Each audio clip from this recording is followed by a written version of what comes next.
के पेड़ पर एक सुंदर तोता रहता था। उसके तो छोटे छोटे बच्चे थे जो देखने में बिल्कुल एक जैसे लगते थे। एक दिन जब मम्मा तोता खाना लेने गई, एक शिकारी धीरे से उस पेड़ पर चढ़ा और घोंसले से उसने दोनों बच्चों को उठा लिया।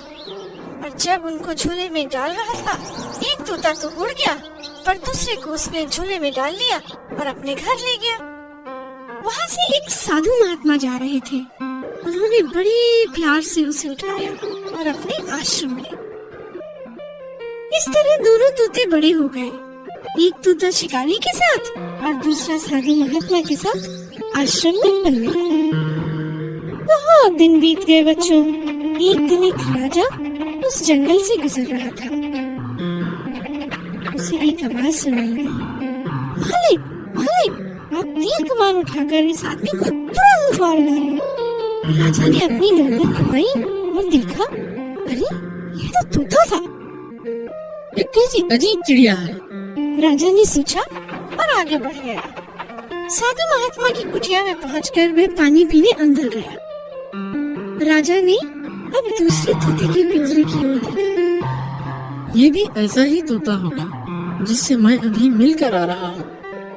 स्वागत है, स्वागत है, हे महान राजा, तुम्हारा इस घर में स्वागत है। सुनकर राजा आश्चर्य में पड़ गया। सोचने लगा, देखने में तो शिकारी का तोता भी बिल्कुल ऐसा ही दिखता था, परंतु स्वभाव में कितना अंतर है। राजा पिंजरे के पास गया और बोला, मैंने जंगल में एक तुम जैसा तोता देखा था, जो देखने में तो तुम्हारी ही जैसा था, पर स्वभाव में बड़ा कठोर था। क्या वह शिकारी के घर में रहता था? तोते ने पूछा। हाँ हाँ, वही था वो तोता। राजा ने तुरंत उत्तर दिया।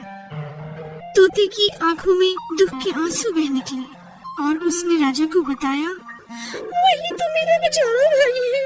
हम दोनों एक ही घोंसले में रहते थे। एक दिन जब मेरी माँ दाना चुगने गई हुई थी, एक शिकारी ने हम दोनों भाइयों को अपने जाल में फंसा लिया। मैं तो बचकर निकल गया और मेरा भाई उसी शिकारी के पंजे में फंस गया। मेरा बेचारा भाई शिकारी के साथ रहकर उसके जैसा ही क्रूर बन गया। पर मेरे मालिक बहुत अच्छे हैं, साधु प्रवृत्ति के हैं, इसलिए मैं ऐसा हूँ। अच्छी संगति का अच्छा प्रभाव और बुरी संगति का बुरा।